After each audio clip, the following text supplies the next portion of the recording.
Good evening, everybody. President Trump making clear his frustration with the Russia collusion investigation, an investigation that has produced absolutely no evidence of wrongdoing and is, in the president's mind, a witch hunt, and a long witch hunt at that. With the FBI investigating the issue since July of last year. That's right, it's a year long. And the House and Senate Intelligence Committees since January. In a wide-ranging interview with the New York Times, President Trump took aim at the sheer ineptitude, as he sees it, of this Justice Department and the previous, blaming the DOJ for sensationalizing what has been, to this point, hysterical charges by the Dems and the national left-wing media, who attack without any evidence of any kind that the Trump White House has in some way colluded with Russia. And those attacks are almost daily. It is clear the president is frustrated that the DOJ and the Attorney General aren't more effectively protecting and defending the president, as we reported here last night. Now, Mr. Trump declares he never would have hired Attorney General Sessions had he known Sessions would recuse himself from the Russia collusion investigation in the first place. The president also lashing out at Deputy Attorney General Rod Rosenstein, suggesting he simply can't be trusted. And the president left open the possibility of firing Special Counsel Robert Mueller, who the president says is running an office rife with conflicts of interest. President Trump also setting a red line for Mueller, warning him against expanding the Russia collusion investigation if he were to include his family's finances. Mueller, however, may have already crossed that line. Fox News Chief White House correspondent John Roberts has our report. Lou, the White House says the president has no intention of firing his Attorney General Jeff Sessions, nor does it appear he wants him to resign. But he sure beat the stuffing out of him in public. At another event today to highlight American manufacturing, President Trump ignored shouted questions whether he continues to believe in his Attorney General.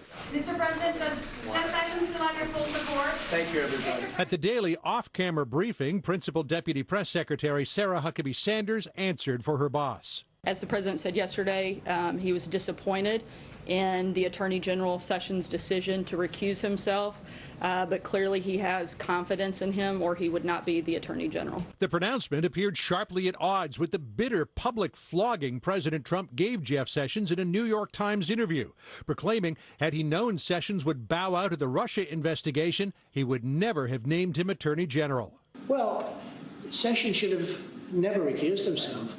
And if he was going to recuse himself, he should have told me before he took the job, and I would have picked somebody else. How do you take a job and then recuse yourself?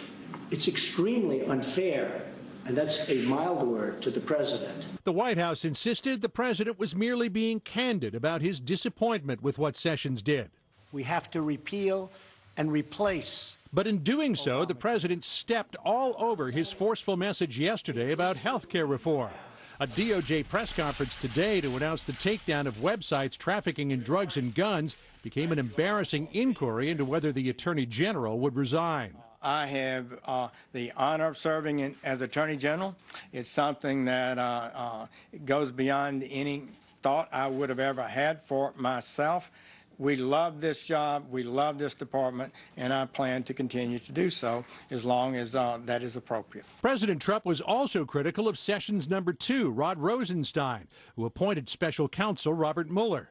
The president told the New York Times he was irritated when he heard Rosenstein had worked in Baltimore, saying, quote, "There are very few Republicans in Baltimore, if any." Standing side by side with Jeff Sessions today, Rosenstein brushed off the criticism. I was proud to be here yesterday. I'm proud to be here today. I'll be proud to work here tomorrow. President Trump also appeared to send a sharp warning to Special Counsel Robert Mueller to keep his nose out of the president and his family's business dealings. Mueller was looking at your finances and your family's finances unrelated to Russia. Is that a red line? Would that be a breach of what his actual... I would say yes. Yeah, I would say yes.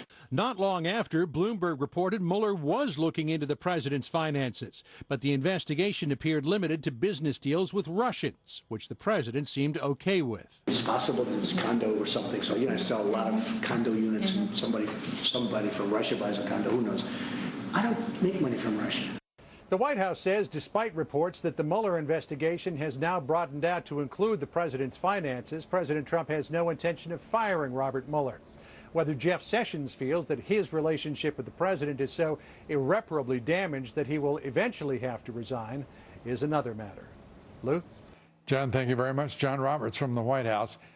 Our first guest tonight here to assess whether the Attorney General's days are perhaps numbered, whether Mueller has moved beyond the scope of the special counsel mission. Joining us is Fox News anchor, former defense attorney Greg Jarrett. Greg, good to see you.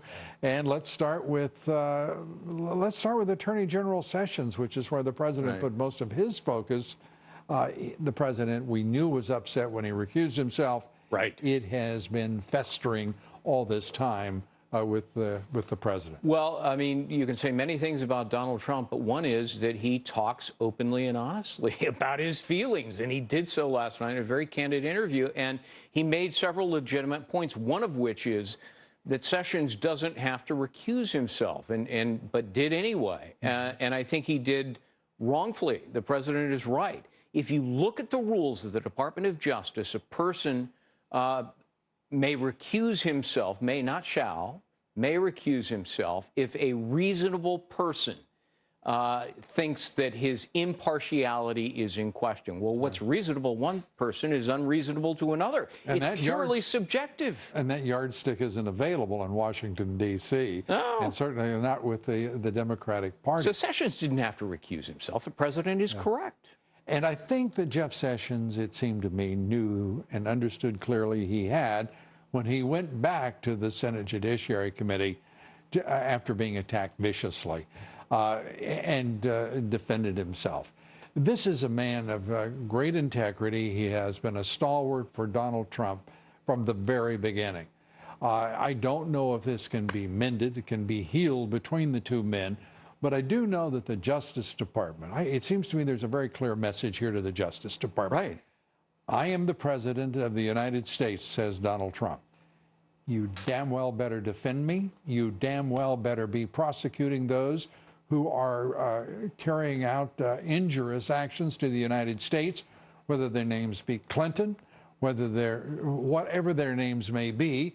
And the fact that James Comey didn't investigate the Clinton Foundation and didn't choose to move ahead or recommend to go ahead with an obviously corrupt and the most, in my judgment, politicized Justice Department in the history of this country means that there have got to be changes made with this Justice Department run by Jeff Sessions. And that may have been the reason for the president's words, to get the Department of Justice to start doing their jobs. There is a reasonable My God, it looks like a gentleman's club right now. It does. Sickening to watch the inactivity, the passivity, to use a word from the Obama years. They're innervated and unfocused and seemingly utterly unmotivated and don't have targets. On the campaign trail, the president repeatedly promised that he would have his attorney general appoint a special prosecutor to reopen the Clinton investigation into not just the email controversy, but potential pay-to-play.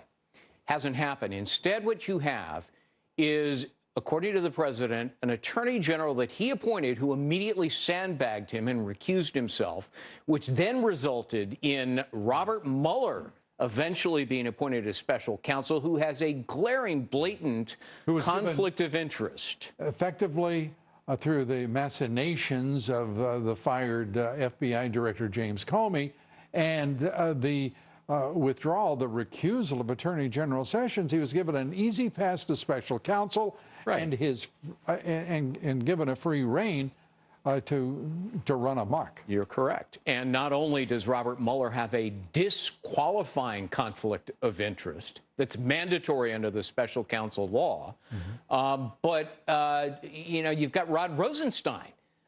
He is the one who engineered the firing of James Comey, and Mueller, who's investigating that firing, is is supposed to report to the man who engineered the firing.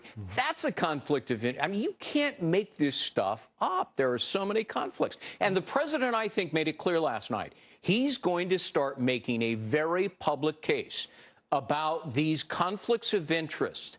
He should. And that there ought to be people who are fair and unbiased heading up this investigation, not people who are just the opposite.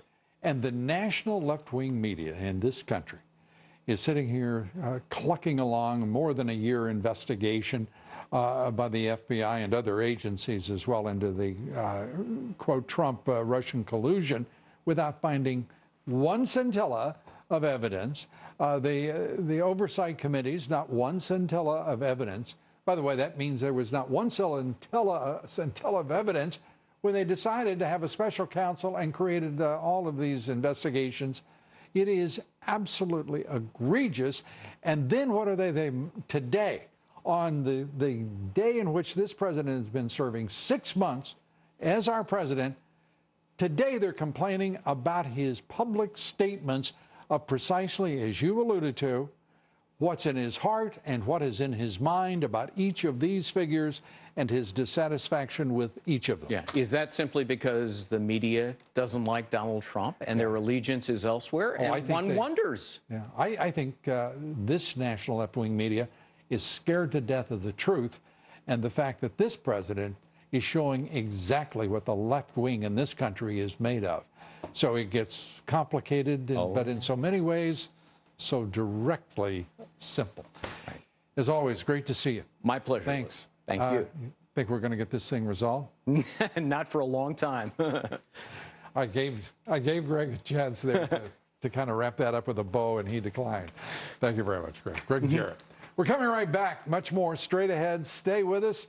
We're going to win this thing, period.